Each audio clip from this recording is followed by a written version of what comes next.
Traffic rules and regulations గురించి చిన్నతనం నుండే పిల్లల్లో అలవాటు చేసేందుకు మరియు ప్రమాదాలకు అంచునకు వెళ్లకుండా పిల్లల్ని నివారించేందుకు ఈ యొక్క యాక్షన్ రైమ్ ద్వారా పిల్లలకు ట్రాఫిక్ రూల్స్ అండ్ రెగ్యులేషన్స్ తెలియజేయబడుతుంది. Hi children,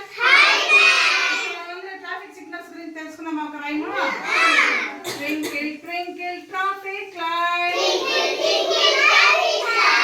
on the corner shining bright,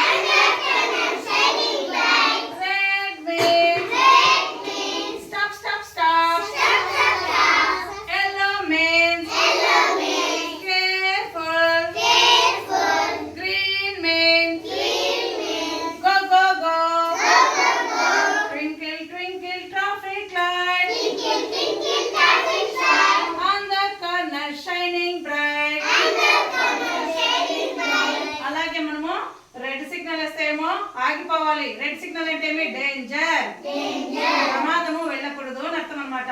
అదే విధంగా గ్రీన్ కలర్ సిగ్నల్ వేసానంటే మీరు సేఫ్టీగా వెళ్ళిపోవచ్చు అని అర్థము. ఎల్లో కలర్ సిగ్నల్ ఆగి ఉండాలి, కేర్ఫుల్ గా ఉండాలి. మనకి ఎప్పుడైతే గ్రీన్ సిగ్నల్ వస్తుందో అప్పుడు మనం వెళ్ళేదానికి. ఇంకా అక్కడ జీబ్రా క్రాసింగ్ లైన్స్ ఉంటాయి. జీబ్రా అంటే ఎట్లుంటుంది? తెల్లగా బ్లాక్ రోడ్ మీద తెల్ల లైన్స్ ఉంటాయి. ఆ లైన్స్ దగ్గర మనం ఏం చేయొచ్చు? రోడ్ ఇట్లా క్రాస్ చేయొచ్చు. మనము రోడ్ అటువైపు దాటాలంటే ఏం చేయాలి? ఆ లైన్స్ మీద వెళ్తే కాసేపు మనకు ట్రాఫిక్ అంతా కూడా ఆపి పిల్లలు వెళ్తున్నారు అని వాళ్ళు మన కోసం వెయిట్ చేస్తారనమాట.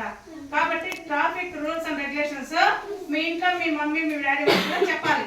రెడ్ కలర్ వస్తే ఏమైనా చేయాలి? ఆగిపోవాలి. మీరు కూడా బండిలో మీ డాడీతో ముందు కూర్చొని వెళ్తా ఉంటారు కదా ట్రాఫిక్ లో, అప్పుడు మీ పేరెంట్స్ కూడా చెప్పాలి. రెడ్ కలర్ వస్తే ఏం చేయమని చెప్పాలి? ఆగాలి. గ్రీన్ కలర్ వస్తే వెళ్ళాలి. ఇలాంటివన్నీ మీరు తెలుసుకోవాలి.